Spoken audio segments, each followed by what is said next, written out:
Estou de volta hoje para discutir com vocês a história do diabo. Eis aí um personagem muito conhecido, né, no Ocidente, mesmo no Oriente, né? Porque é bom frisar, dizer que a ideia do diabo ou de um ser negativo, né, detentor de toda a maldade cósmica, não é uma coisa que exista só na religião cristã, ou mesmo no judaísmo. Outras religiões, outras culturas, também têm os seus diabos, os seus demônios. Mas o que quero hoje é examinar melhor, né, como é que essa arquitetura foi lentamente sendo formada. Como essa figura, né, abissal do demônio, do diabo, veio à existência. Grande parte dos historiadores dizem que essa ideia de diabo, pelo menos dentro do chamado judaísmo, veio da religião iraniana, na época religião persa. Na Pérsia existia uma religião zoroástrica que já trabalhava, né, com uma ideia semelhante de demônio, de diabo. Ele era chamado de Ahriman. Ahriman, o príncipe das trevas, como era chamado, também senhor das trevas, se opunha ao deus da luz, Ahura Mazda. Então vejam, né, que já naquela época, próximo de 600 anos antes de Cristo, já existia uma ideia dual, uma ideia de um Deus da luz e de um Deus das trevas. Alguns historiadores afirmam que essa foi a verdadeira fonte, né, para o Satã, para o diabo hebreu.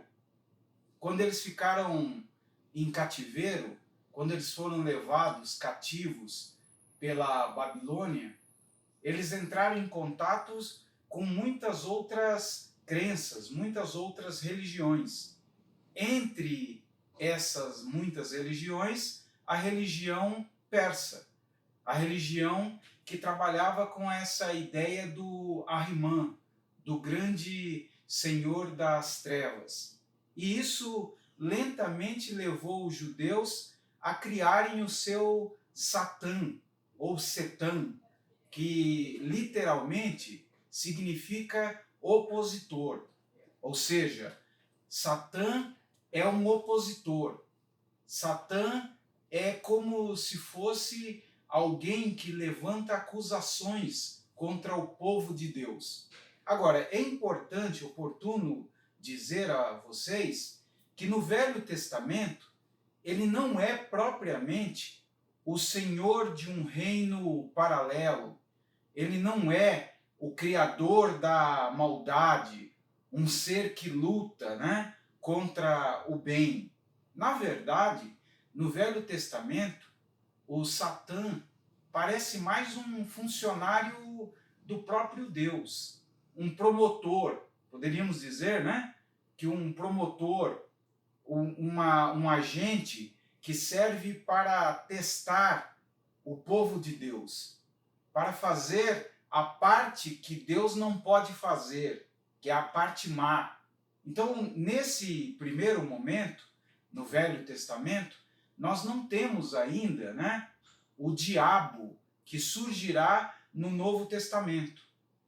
Porque esse diabo que surge no Novo Testamento, que é dono da maldade, do inferno, dos demônios, né, líder dos demônios, isso tudo é uma arquitetura posterior. Começa a ser formado a partir do segundo século, né, antes de Cristo. Antes dessa data, não há registro propriamente desse diabo semelhante ao que é retratado no Novo Testamento. Então vejam que no Velho Testamento esse Satã vai sendo elaborado. Por isso, o demônio, o diabo hebreu, ele não surge por uma revelação. Ele vai sendo montado gradativamente. Os judeus em cativeiro passam a ter contato com as diversas religiões, com as diversas mitologias dos subjugados pela Babilônia. Junto com os hebreus no cativeiro, existiam pessoas de todas as nações. E essas pessoas traziam as suas crenças, as suas religiões. E nessas diversas religiões já existiam uma noção de deuses perversos, deuses maus, e é o que vai lentamente, dar base para a criação do Satã. E nesse momento é até interessante lembrar o que foi dito pelo Freud. Quando Freud analisou um escrito chamado Uma Neurose Demoníaca do século XVII, é o caso de um indivíduo chamado Christoph Heisman. Esse sujeito dizia ter feito um acordo, um pacto com o diabo. É lógico que nesse momento o importante não é fazer uma síntese do escrito, mas sim pegar um trecho, um recorte, aonde o Freud diz que no passado, no início da criação, da ideia de Deus ou dos deuses, não existia grande diferença entre o bem e o mal. O Deus normalmente era bom e mal ao mesmo tempo. Isso parece, de fato, se ajustar bem ao que nós percebemos no Velho Testamento. Há partes onde o Jeová, o Yahvé dos judeus, ele diz: eu mato, eu firo e não há quem escape das minhas mãos. Esse mesmo Deus, hebreu, em certo momento diz em Isaías, que eu sou aquele que cria o bem e o mal. Ou seja, no sentido mais primitivo, esse Deus judaico, ele não tinha um adversário. Ao mesmo tempo que ele era bom, ele também era causador de doenças, pestilências, fenômenos meteorológicos adversos. Tudo isso, era coisa de um único Deus. Como foi sugerido pelo Freud, só com o tempo foi feita uma espécie de cisão. Por quê? À medida que as pessoas foram se tornando mais racionais, elas começaram a achar difícil, acreditar a Deus toda a maldade. Como é que um Deus que se comporta como um pai pode ser cruel, pode ser vil, pode ser vingativo? É nesse momento em que a civilização já havia avançado que os judeus veem a necessidade de criar um adversário, um ser espiritual que receberia toda a carga de maldade antes aplicada ao seu Deus tribal. É aí que eles criam, o Satã.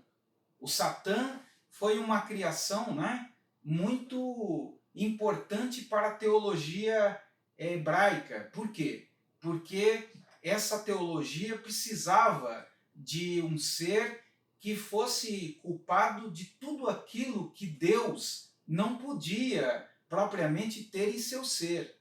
É a partir da criação do Satã que Deus passa a ser desculpado, diríamos assim, pela presença desse adversário absolutamente mal, plenamente mal.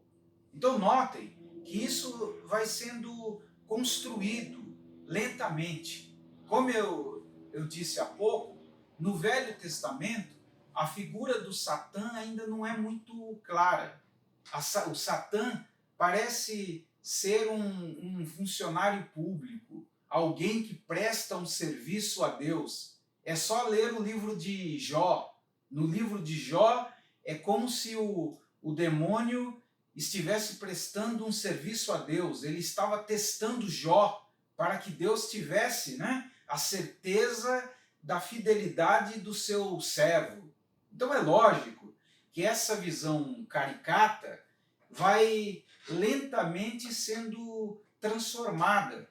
No Novo Testamento, nós já temos um outro status. Provavelmente, a mudança do Satã, ou do diabo, como aparece mais no Novo Testamento, né? O Novo Testamento fala muito em demônios, diabos. Se diz que cerca de 73 vezes o termo demônio, ou algo próximo como diabo, como ser impuro, é usado. O que mostra, né, que o diabo passa a ter uma grande relevância. O diabo deixa de ser aquele ser secundário, um ser que prestava serviço ao Yahvé, ao Jeová do Velho Testamento, e passa a ter um status próprio.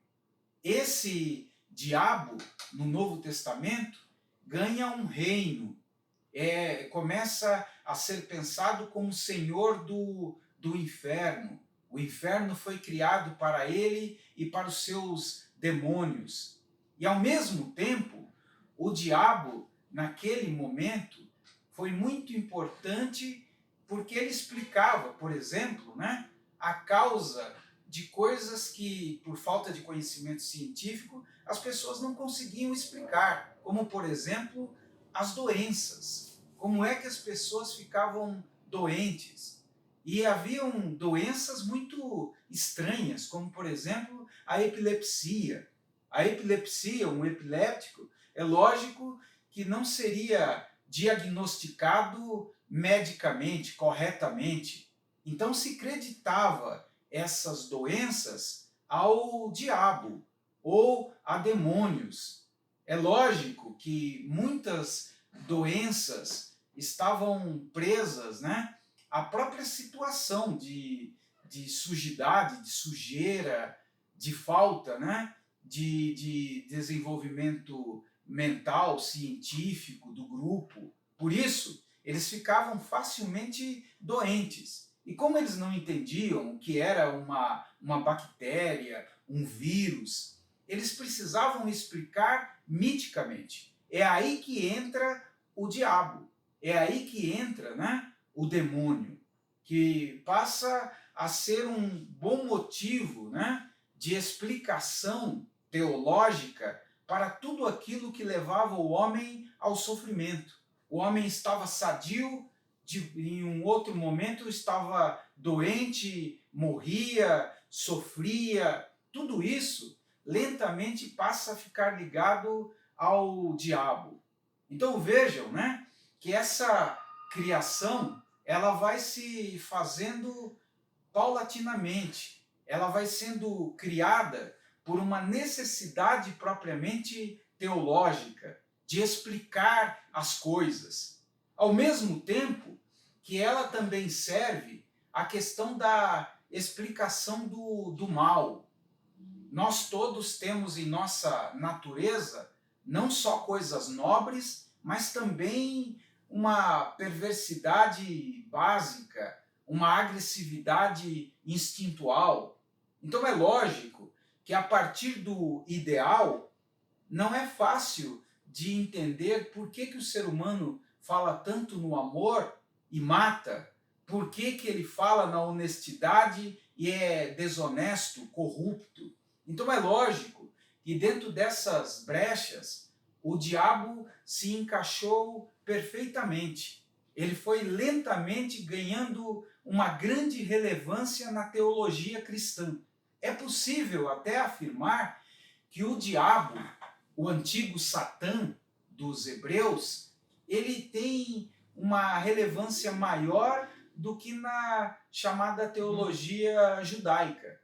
Como eu havia afirmado anteriormente, na teologia judaica ele é um coadjuvante, ele é alguém importante só em certos cenários, né, em que Deus age como sendo o senhor do bem e precisa de um funcionário, de alguém que faça o seu papel malévolo, papel do mal. Mas é interessante dizer que no Novo Testamento isso muda.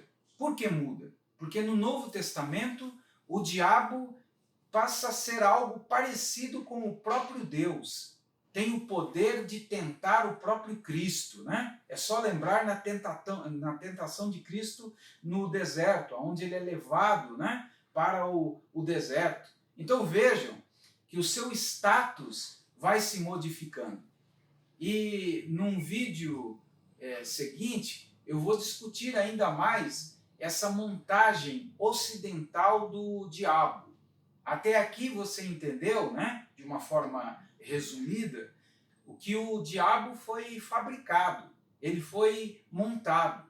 Provavelmente o diabo hebreu é uma cópia do próprio Ahriman, do príncipe das trevas, né, dos persas. E lentamente o diabo hebreu passa a ser repensado a partir de categorias, né, ainda mais drásticas dentro da chamada teologia cristã. Ele passa a ser, num sentido apocalíptico, o ser que levará aqueles que saem do caminho divino para o inferno, para a perdição. Ele é aquele que precipita, que gera o apocalipse. Vejam, né? Que tudo isso aparece dentro de uma nova montagem e vai lentamente, né, nos dando aquilo que hoje conhecemos como o diabo. Num próximo vídeo, continuo a falar sobre isso, só que com um outro enfoque. Vamos falar, né, sobre a relevância do diabo no Ocidente. Se você está gostando do tema, se está curtindo, deixe seu like, convide outras pessoas, né, para participar do nosso canal. Nós dependemos desse tipo de relação para que possamos continuar a discutir temas tão importantes como este. Um abraço e até a próxima vez.